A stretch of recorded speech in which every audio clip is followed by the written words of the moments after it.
The price was low, the texture unsettlingly soft, but only those who knew about the midnight slaughter truly lost their appetite. It was on a warm Sunday afternoon that the first whisper began. Mr. Daly, the retired postman who never missed a barbecue at Miss Connie's diner, suddenly pushed his plate away. His fork fell with a clang, and the silence that followed was louder than a scream. His lips quivered. "I know this meat," he muttered, eyes wide like someone waking from a nightmare. "I know this meat." Nobody understood what he meant, not at first. But the bite he spat into his napkin was enough to plant something in the air. Thick and ugly fear. Nobody said it aloud, but they all felt it. The meat was too soft. The flavor, too strange. It melted in the mouth, like something that should not be melting. Miss Connie stood still behind the counter, her smile twitching at the corners. For the first time in years, her hand shook while wiping a glass. Outside, children still played by the dusty road, unaware. But inside, the adults chewed slowly, watched each other, and knew something was wrong. Then, late that night, a scream tore through the neighborhood from the direction of the old train yard. It wasn't just any scream. It was a child's scream, cut short. And the next morning, nobody mentioned it. The sheriff's car sat parked outside the station like it always did. The birds chirped. The world pretended. But those who knew about the midnight slaughter really knew. Never touched that meat again. They couldn't. They knew what it came from, and why it was so cheap. They knew the secret Connie was trying to bury. And now, so would Ruby. Ruby Harris had lived in Ash Grove her whole life. 12 years old, bold as fire, and always asking the kind of questions that made adults squirm. People said she was too curious, too loud, too much for a colored girl. But that never stopped her. Not when her mama cried herself to sleep sometimes. Not when her papa's job at the rail mill got handed to someone fair-skinned. Not even when her older brother Jalen vanished one night last fall, his name erased from lips like dust blown from a windowsill. That night haunted her. No one ever talked about Jalen, not even Mama. Ruby remembered everything about that day, his laugh, the way he tied her shoes double tight, so she wouldn't trip at school, the comic book he left on her pillow, with a note that just said, "You're the hero now." She had no choice but to be. It was the second Friday of the month, discount meat day at Miss Connie's. Folks lined up early for a famous slow-cooked brisket stew. Ruby passed by the diner like she always did, nose scrunched. That smell, warm and wrong, made her stomach twist. She saw old man Daly standing across the road, just watching. He didn't go in, just stared. His hands trembled around a Bible, so worn it looked ready to fall apart. He caught Ruby's eyes and held them. Then, slowly, he shook his head. Ruby had never spoken to him before. He was off, people said. He talked to empty chairs and left food out for cats that didn't exist. But something about the way he looked at her that day made her stop. "Don't eat there," he said. "I don't," she replied. "Good," he whispered, voice rough like torn paper. "Your brother did." Her heart stopped. "What did you say?" But he was already walking away, talking to himself about blood and trains and nights that never ended. Ruby wanted to run after him, to grab him, to scream. But she couldn't. Her legs wouldn't move. The wind shifted, carrying the scent of Connie's stew down the street. And for a second, just a second, Ruby thought she heard her brother's voice in it. That night, Ruby snuck out. She waited until Mama's breathing turned soft and slow, then crept out the back, clutching her flashlight and her brother's comic book. If there were answers, they'd be where Jalen disappeared, by the train yard. Ash Grove's train yard had been abandoned for over a year now. Ever since the factory moved out, nobody used the tracks. Except, sometimes, Ruby would hear things. The low rumble of metal on metal. The clatter of chains. Once, even laughter. Wet, strange laughter that didn't sound human. She followed the tracks past the edge of town. Grass grew high here, almost waist-deep. The moon lit her path like a spotlight, and her steps crunched softly on broken gravel. When she reached the yard, everything was still. Until it wasn't. She saw them. Figures. 4 of them. All in white aprons, soaked red. One dragged something heavy behind him. A tarp-wrapped lump that left a dark trail in the dirt. Another used a long hook to lift it into a wheelbarrow. They were laughing. She crouched behind a rusted train car, breath shallow. The men moved toward the loading dock, where a large meat grinder sat waiting. The kind she'd seen once in the back of Miss Connie's kitchen. One of the men pulled off his hood. It was the sheriff. Ruby's mouth dropped open. The others? Mr. Boyd from the church, Mayor Jenkins, and Miss Connie. Ruby's body went cold. Miss Connie leaned over the wheelbarrow, slicing something away from the lump with a practiced hand. "Another stray, that's what they'll say," she murmured, dabbing sweat from her brow. "No one asks about the strays." "But what if someone saw?" the sheriff asked, wiping blood off his sleeve. "They won't," Connie replied, her voice flat. "They never do. Not here." Something shifted in the tarp. Ruby squinted, hard hammering. A hand slipped out. Small. Brown. Fingers curled. She knew that hand. It was a child's. Before Ruby could scream, something cold clamped over her mouth from behind. A heavy arm wrapped around her waist. She struggled, kicked, eyes wide. And then everything went dark. When Ruby woke, the world was muffled. She could hear voices, low, angry ones, but they sounded like they were underwater. Her head ached, her arms and legs felt stiff, and when she tried to move, she realized she was tied down. Rough rope bit into her wrists. She was lying on her side, on something that smelled like old meat and bleach. The room was cold, not just chilly, but bone-deep cold, like the air was full of ghosts. Her cheek pressed against a hard floor. Concrete. A small light flickered overhead, casting long shadows across walls lined with hanging hooks. Meat hooks. She wasn't in someone's basement. She was in a meat locker. Through the haze in her brain, the memories came crashing back. The wheelbarrow. The sheriff. The red aprons. Miss Connie cutting into. She gasped and tried to scream, but her mouth was gagged. Something rough, probably an old rag, stuffed between her teeth. Footsteps approached. 2 sets. The door creaked open, spilling yellow light into the room. It was Miss Connie and the sheriff. "Well, well," Connie said, hands on her hips. "The little snoop is awake." "Should have tossed her in with the rest," the sheriff muttered, lighting a cigarette. "We don't need this mess." Ruby stared at them, her heart pounding so hard it shook her ribs. She tried to speak, tried to scream through the gag, but only muffled grunts came out. Miss Connie crouched beside her. "You think you're the first kid to come poking around, baby girl," she said quietly. "You're not, but you might be the last." Then she stood and looked at the sheriff. She's smart. Smarter than her brother. Ruby's stomach turned to ice. So they did know about Jalen. They did something to him. The sheriff blew out a slow stream of smoke. The others didn't talk because they were scared. She ain't scared. That makes her dangerous. "I say we keep her," Connie said. "Put her to work. She don't tell, she don't die." Ruby's eyes blazed. "Never." "No," the sheriff growled. "She disappears tonight. You know the rules. We don't keep them alive. That's how secrets get out." They stared at each other for a long time. Finally, Connie nodded. "I'll do it," she said softly. "You go back. Make sure nobody saw her leave her house. I'll clean this up." And just like that, the sheriff turned and left. Connie closed the door behind him. Silence fell again. Ruby could hear the faint hum of the meat locker's motor, the soft ticking of a wall clock, her own panicked breathing. Miss Connie sighed and sat on a stool. She didn't look at Ruby, just stared into space. "Did you know I used to teach Sunday school?" she said after a while, her voice far away. "Before the war, before the diner. Little town like this. I was everything. Teacher, nurse, cook. Then the jobs dried up. Church closed. People stopped caring." She looked at Ruby now. "They only care when it's their own kind. You know that, don't you? You've seen it." Ruby didn't answer. Couldn't. First they cut our water hours.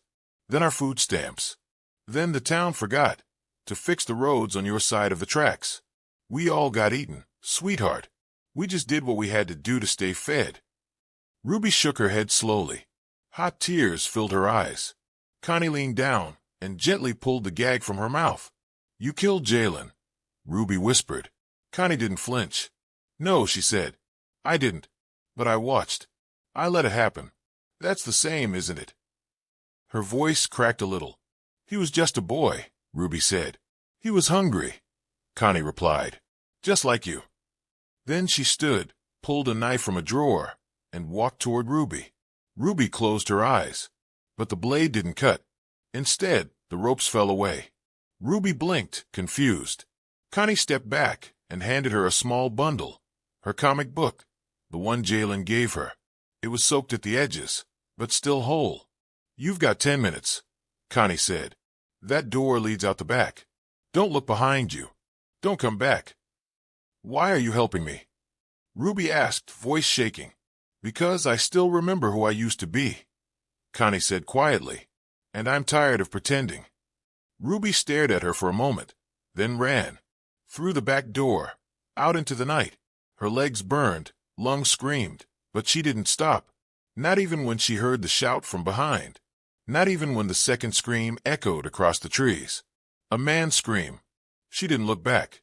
She just ran, until the lights of Ash Grove faded and the sky opened wide with stars. She collapsed in a ditch beside the main road, panting and crying, and gripping the comic book to her chest like a life raft.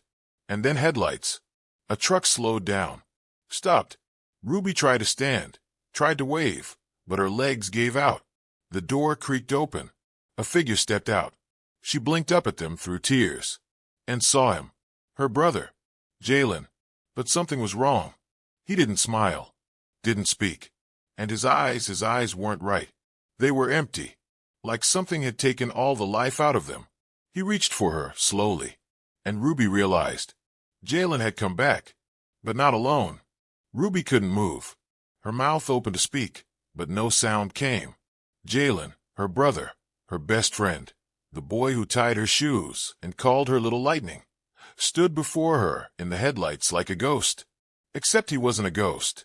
He looked real, but not right. His skin was pale, too pale, as if drained. His lips were colorless.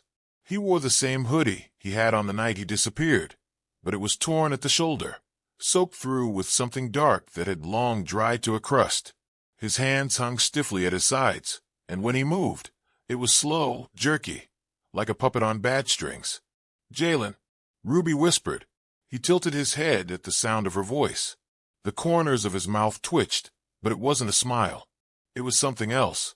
Something hollow. Ruby, he said, and the way he said her name made her flinch. His voice sounded stretched, like it had been stitched together from other people's voices. She crawled backward in the dirt, her hands digging into gravel and roots, heart pounding like thunder. It's me, Jalen said. I came back. But Ruby's instinct screamed no, he didn't. This wasn't the brother she remembered. There was no warmth behind his eyes. No spark. Just cold. What would happen to you? He stepped closer, and for the first time, Ruby saw something behind him in the shadows near the truck, others. They moved like Jalen did. Stiff, lifeless, but walking. Watching. Some were children. Some adults. One of them was missing half a jaw. Another wore a school uniform stained red. One girl dragged a broken doll behind her. The dolls had bounced on the dirt like a warning. We're all hungry, Jalen said. Ruby stood shakily. No, you're not him. You're not my brother. He blinked. Something flashed across his face, a flicker of something real. Pain. Regret. I tried to stop them, he said, voice cracking. But it hurts. It hurts to remember. The others moved closer now, silent, their steps soft as whispers. We remember everything. One of them rasped. Ruby backed away toward the trees. What do you want from me? You saw it, Jalen said. You know the truth. They never let the truth go. They'll find you. Or we will. Why? Why me? Because you're the last one left who cares, he said. And that makes you dangerous. Then his head twitched suddenly, violently. His body stiffened, eyes rolling back. The others groaned low. Horrible groans that made Ruby's skin crawl. Something was controlling them. She ran. Into the woods. Branches slapped her arms. Roots grabbed her feet. But she ran until the truck's headlights disappeared. until the groans faded behind her, until all she could hear was her own gasping breath and the beat of her racing heart. When she finally stopped, she was deep in the forest behind Ash Grove, in the place the kids called Devil's Hollow. No one went there after dark. The trees grew too close together, and stories said strange lights danced there at night. But Ruby didn't care about stories anymore. She had her own. She curled up under a thick bush, arms around her knees. The comic book still clutched to her chest.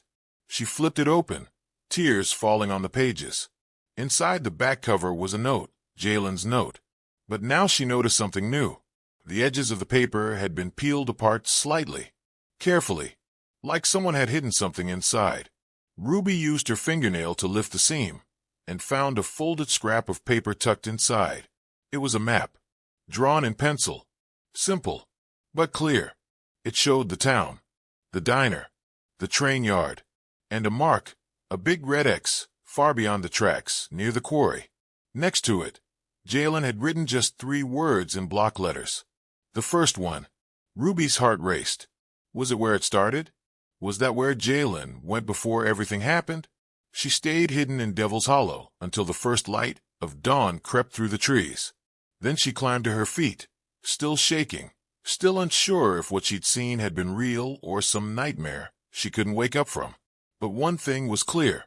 She couldn't go home. Not yet. The sheriff knew. Connie knew. They would all be looking for her. She had to find the place on a map. She had to find the first one. By midday, Ruby had reached the edge of the quarry. It was an ugly scar on the land, gray stone walls, dry grass, and rusted equipment scattered like bones. The wind whistled eerily through the old cranes. The mark on the map pointed to a rusted elevator shaft near the far edge. It was half buried by brush and time.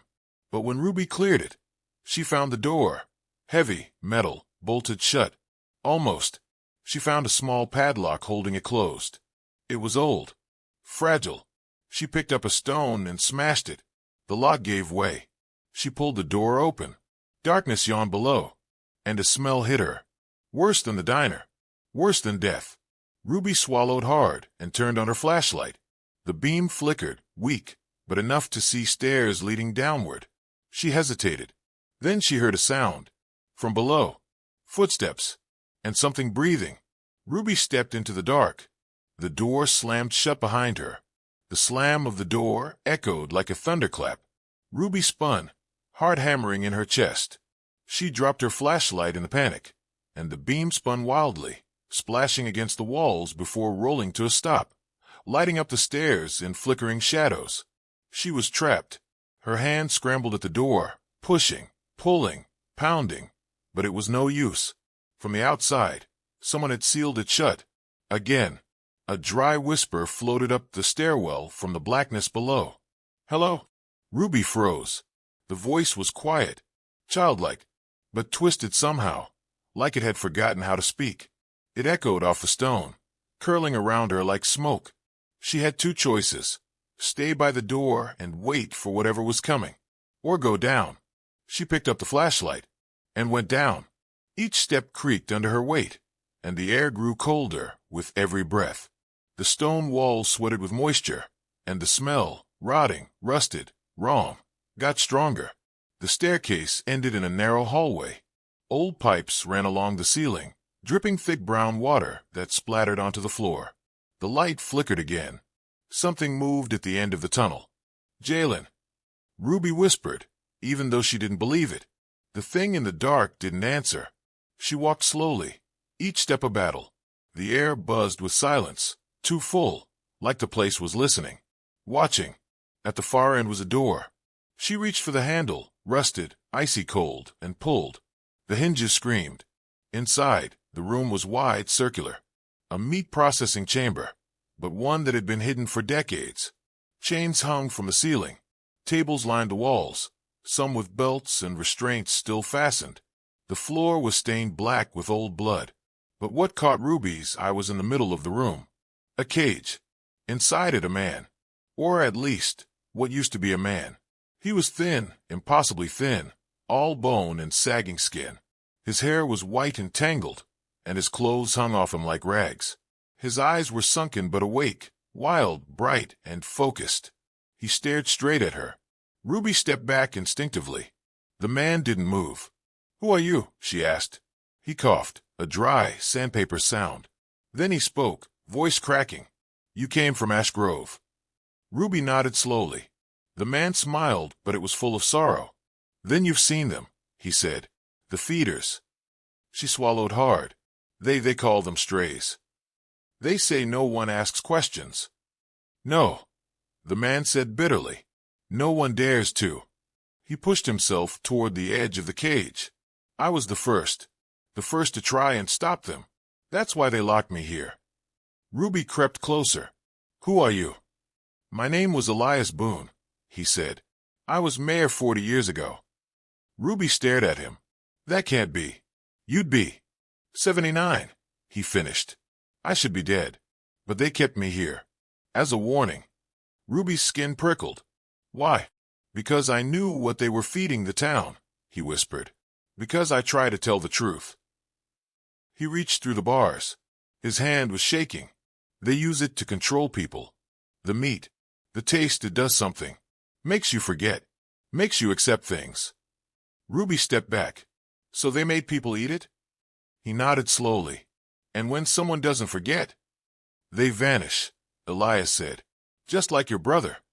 Tears welled up in her eyes. "But I saw him. He's alive. Kind of." Elias's face turned grim. "No. He's taken. They've turned him into one of theirs." "One of what?" "The Hollowed." Ruby didn't like the way he said it. Like it was a curse. "They aren't dead," Elias said. "But they aren't alive either. They're puppets. Tools. Bound to the ones who started this." Ruby gripped the bars. "How do I stop it?" "You can't stop it," Elias hissed. "Not yet. But you can survive it." "I don't want to survive it," she snapped. "I want to finish it. Burn it down." Elias looked at her, something sparking in his tired eyes. "There may be a way," he said. "Deep under the diner. There's a room. Older than this one. I've only heard them talk about it. They call it the root cellar." "What's in it?" "The first body," he said. "The one they made the deal with. The one that feeds the rest." Ruby's heart skipped. A deal. With what? She didn't ask. She wasn't sure she wanted the answer. Suddenly, the lights went out. Complete blackness swallowed the room. Elias screamed. Something moved in the dark, fast, slithering, wet. Ruby fell to the floor and crawled toward the door, her flashlight bouncing uselessly against her chest. She heard chains rattle, bones snap, and Elias's voice, high and broken. "Run!" She ran. Back down the hall. Up the stairs. But the door above was still sealed. Behind her, the sound of dragging. Claws on stone. Something hungry. She slammed her fists against the door. Screamed. And then, the door opened. A hand yanked her out into the light. She gasped in the sun, blinking, falling to her knees, and looked up into the face of the last person she ever expected to see. Old Man Daly. He held a shotgun, and his eyes were filled with fire. "Told you," he said. "Told you not to eat the meat." Then he turned and fired into the tunnel behind her, and the scream that answered was not human. The scream was a long, ripping wail that shook the trees and echoed across the quarry. Ruby had never heard anything like it. It wasn't just loud, it was wrong. Like it came from something that didn't belong in this world. Old Man Daly didn't flinch. He pumped the shotgun again and pointed it into the darkness, where Ruby had just crawled from. "Back, demon," he growled. "You'll not have this one." Another growl echoed from the tunnel, but softer now. Fading. Then silence. Ruby sat on the gravel, panting, her hands scraped, her knees bloody, her face streaked with dirt and tears. The sunlight stung her eyes. Daly turned to her slowly. "You all right, child?" She nodded weakly. "I think so." He grunted, reaching down to help her up. His hand was strong and calloused, and he smelled like smoke and pine tar. "You shouldn't have gone down there," he said. "But you did. That means you saw it." Ruby looked up at him. "I saw Elias Boone. He said he was mayor. He told me about the root cellar, and the Hollowed, and the meat. I know about the meat," Daly interrupted grimly. Too well. You believe me? Ruby asked, shocked. Believe you? Daly's eyes narrowed. Girl, I lived it. I was there the first night it happened. Ruby blinked. You were. Daly nodded, then glanced around as if the trees might be listening. Not here. Not out in the open. Come with me. Ruby hesitated. I saved your life, he said firmly. I reckon that's worth a bit of trust. She followed. They walked through the forest for what felt like hours. Ruby had no idea where they were going, but Daly's pace was steady. He didn't look back. He didn't talk. He just walked, leading her deeper into the trees. Finally, they reached a small cabin, half hidden under ivy and branches. The door creaked as he pushed it open. Inside was dark but warm, with a fire already crackling in the stone hearth. Animal skulls hung on the walls. Jars of herbs lined the shelves. Daly poured Ruby a cup of warm water and handed her a blanket. She sat on the floor near the fire, trembling. He took a seat across from her. I was 17, he began, staring into the flames. Back when the war was just ending. The town was poor, empty. The mines had dried up. Folks were starving. Same as now, Ruby muttered. Daly nodded. Worse even. People were desperate. Then one day, a stranger came. Said he could help. Ruby leaned in. He looked like a man, but he wasn't, Daly said. His name was Eldercress. Tall, pale, wore black gloves even in summer. He came to the old chapel and asked to speak with the council. Said he could revive the town. Give us food, strength, memory. Memory, Ruby asked. Daly nodded. He said the power came from remembering, from feeding on memory itself. But there was a cost. Ruby felt her stomach twist. He said we'd need to offer a life. One of our own. The first one. That soul would become a seed, a root, and from it would grow the hunger, the need. Ruby whispered, the root cellar. Daly stared hard at her. Exactly. And they agreed?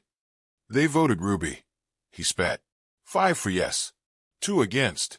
Me and Elias were the only ones who said no. We tried to stop it, but we were kids. No one listened. He sat back and sighed. That night they took a boy. A quiet boy named Terrence who lived near the tracks. Said he'd run away. But we knew. The screams from the chapel, they never left me. They fed him to it, Ruby said hollowly. They bound him to it, Daly corrected. Made him the first feeder. And in return, the stranger gave them recipes. Potions. Powders to mix with the meat. Doses to add to the pies. Tricks to make the mind bend. Ruby clutched her blanket, and the town changed. He nodded. Folks forgot the pain. The missing. They smiled easier. They voted better. They stopped asking questions. Even when more children vanished. Even when red aprons began to look like uniforms. Ruby's fists clenched. They let it happen. They wanted it. Daly growled. A town that never questioned. A town that always tasted good. She looked at him. But you remembered. I lived off the land, he said. Never touched their food again. Grew my own.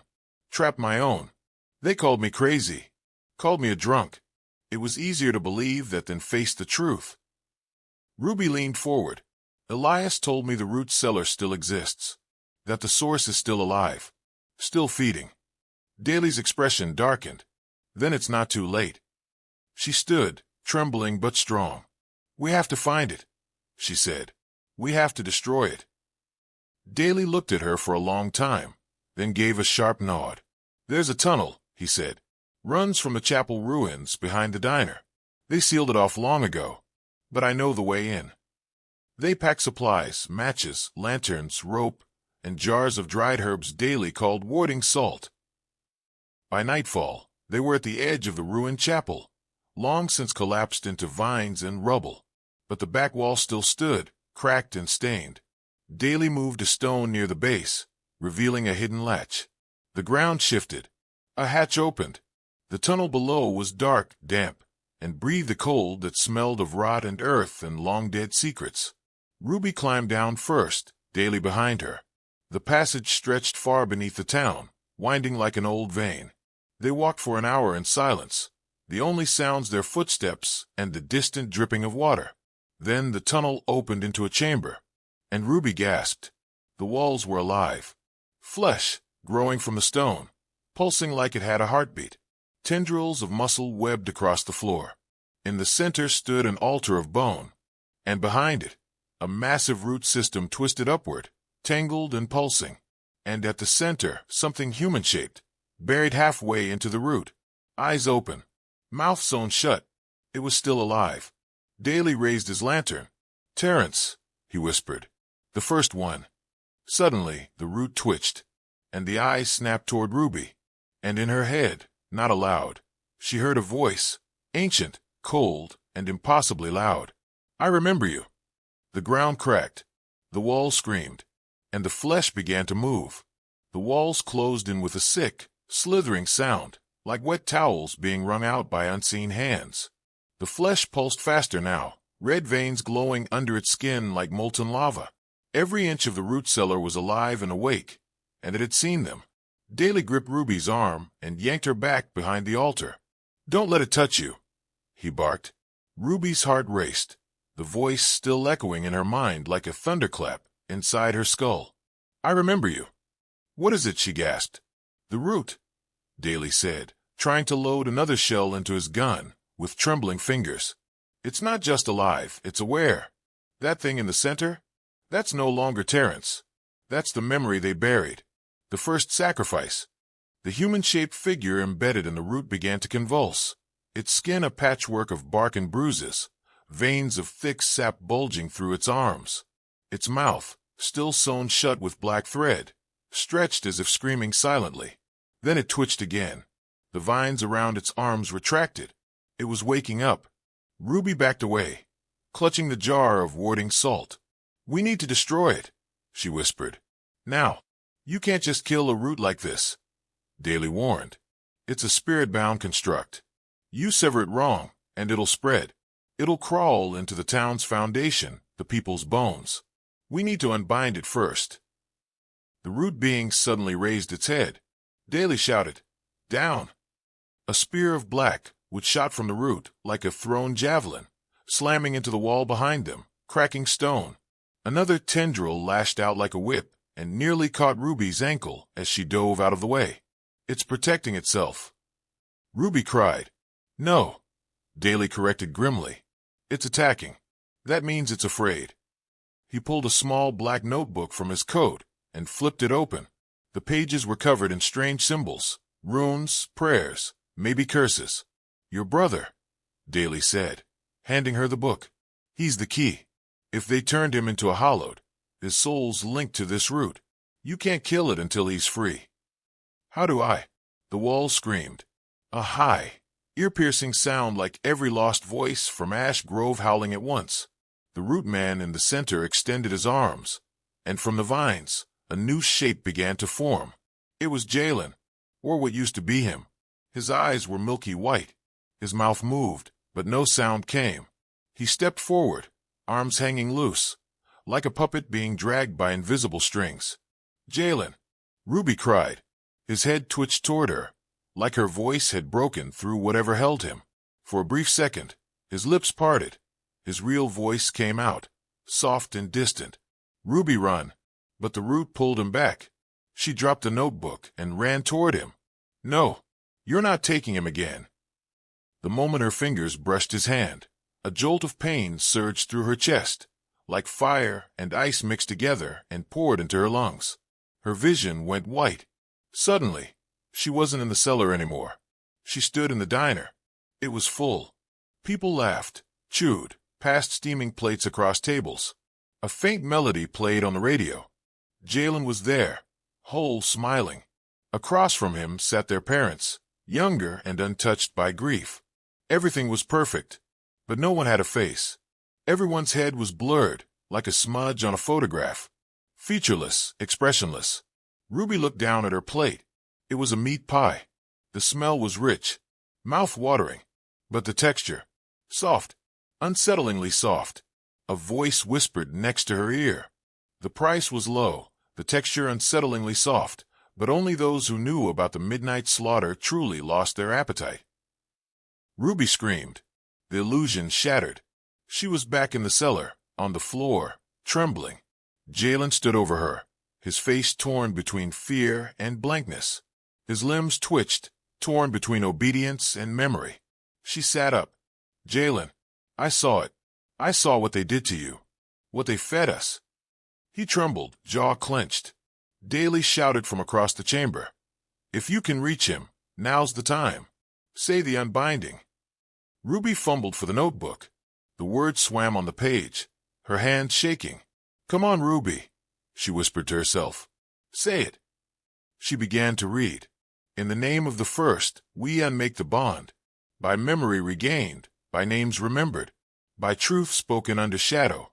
We break the chain. We free the mind. We call him home. The ground shook. Jalen dropped to his knees.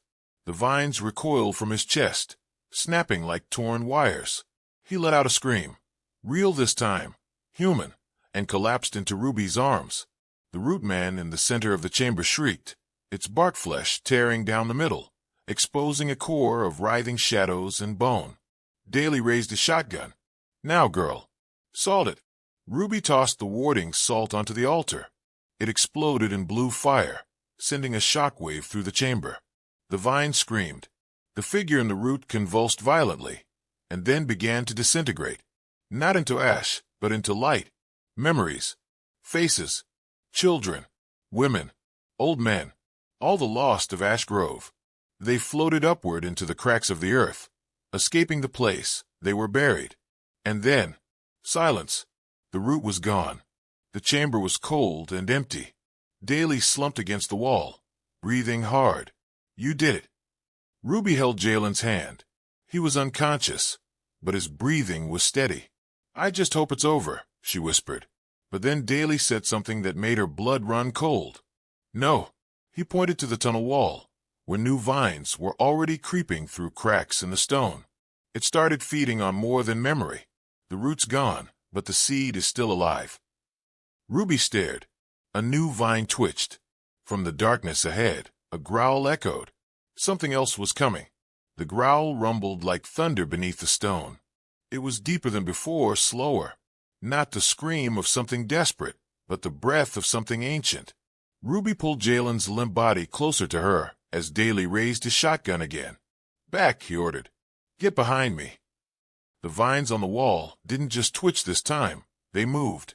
They slithered like snakes, curling across the floor with intention. And behind them, from the far end of the chamber, something began to emerge. Not through the tunnel they'd come from. Through the earth itself. Cracks spiderwebbed across the chamber's far wall. Dirt fell in slow trickles.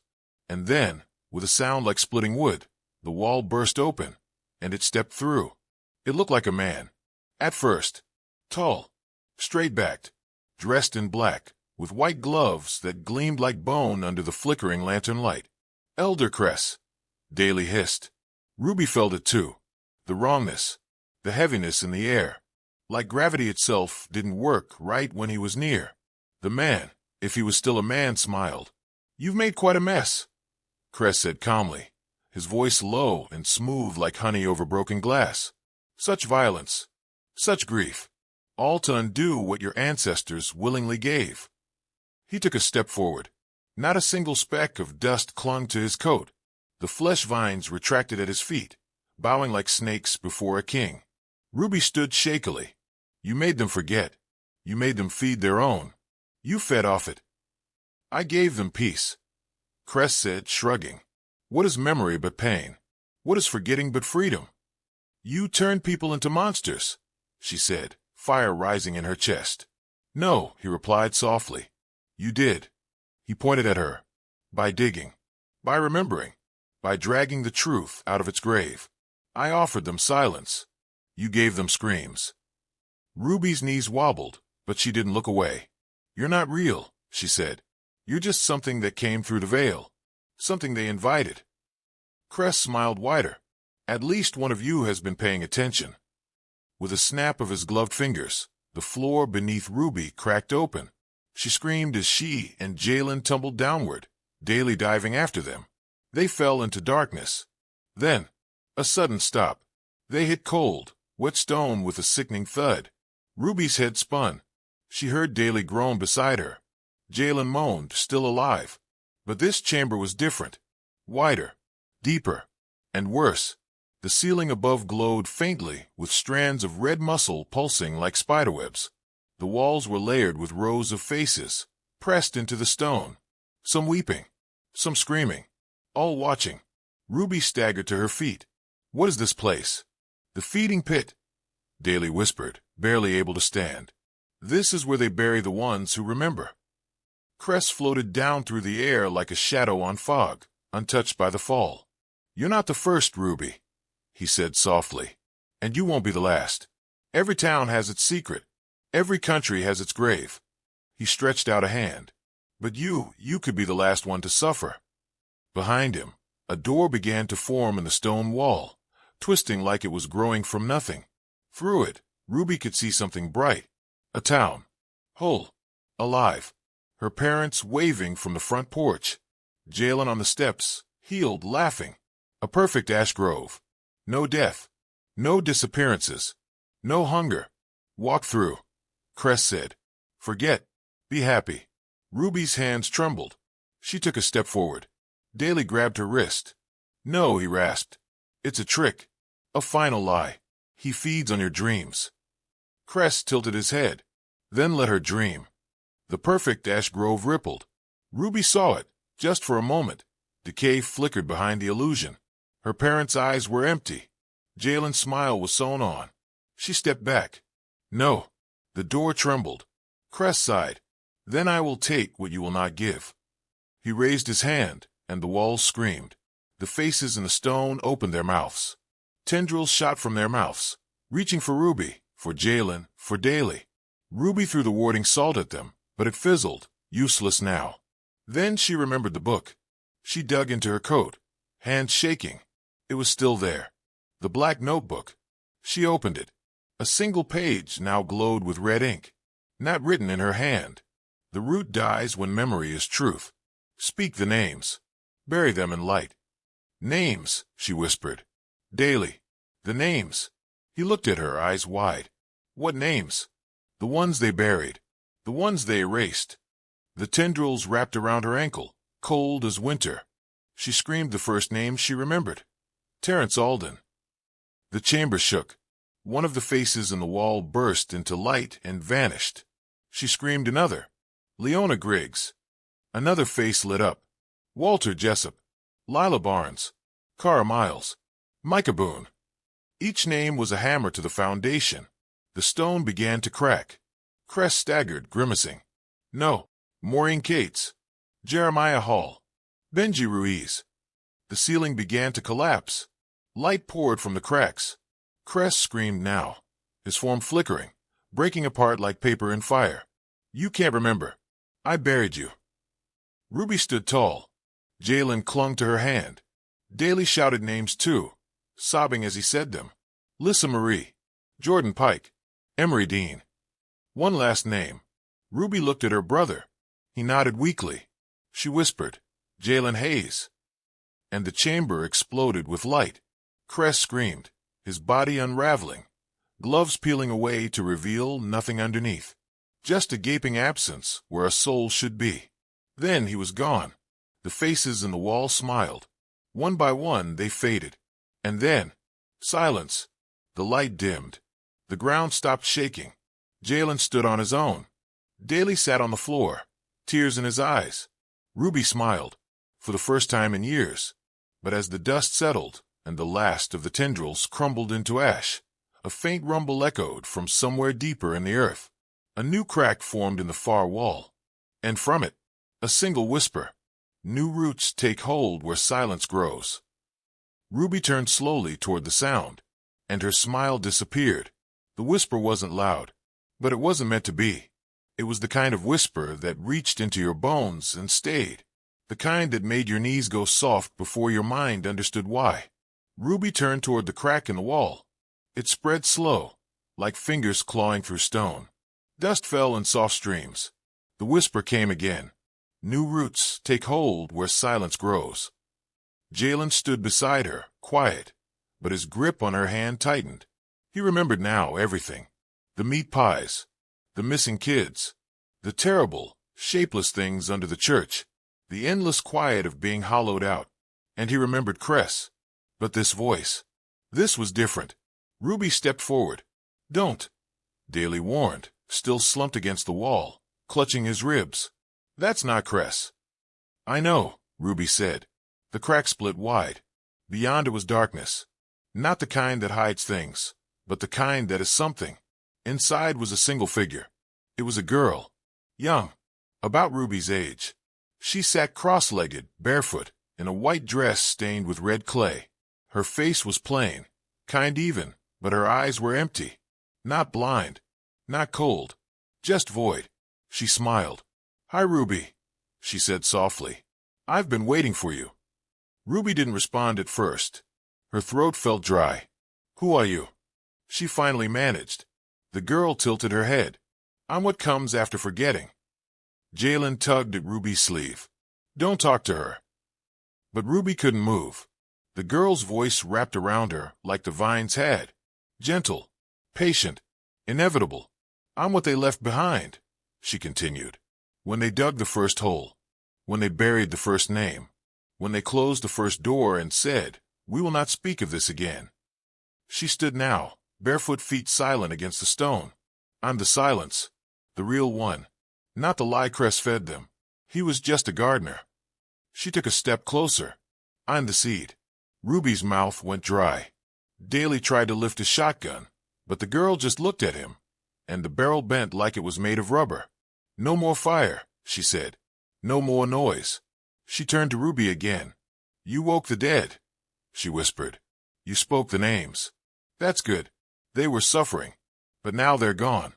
And I'm so lonely down here." She reached out her hand. "Be my friend." Ruby took a step back. "No," she said. "You're what they buried to forget. You're not a secret. They made you." The girl smile didn't fade, but her eyes darkened. "They made me," she said. "And now you freed me." The walls began to pulse again. Not with vines, but roots. Fast growing. White and red. Crawling like veins under skin.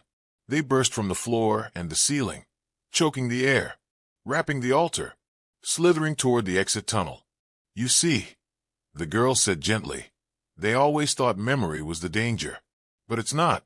You are." Ruby grabbed Jalen's hand. "We have to run." "Go," Daly shouted, rising to his feet. "Go. I'll hold her." "But," he shoved them toward the exit.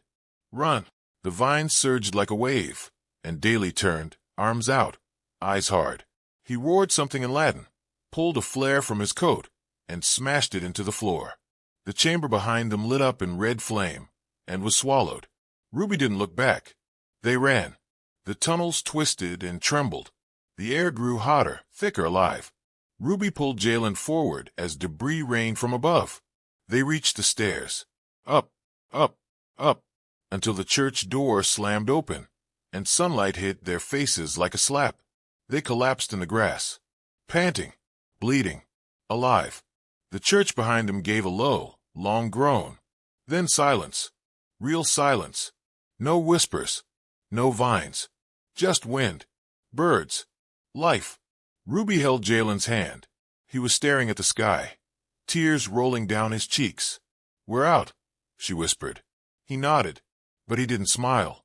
Neither did she, because something still pressed behind her eyes. A truth she couldn't unknow. The seed was still there, waiting. And Ash Grove hadn't changed. The people would come to church Sunday. They'd eat at the diner. They'd speak in soft, polite tones.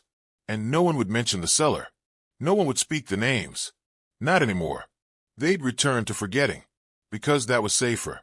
That was easier. Ruby stood, Jalen beside her. They walked through town, bruised and battered, past the gas station, past the school, past the diner with its glowing sign. They didn't go inside. They didn't say hello. They just walked. Toward the woods. Toward the road. Toward whatever came after memory. Because Ruby knew now. Silence wasn't the end of something. It was the start. And somewhere, beneath the roots, the seed was still growing. The end.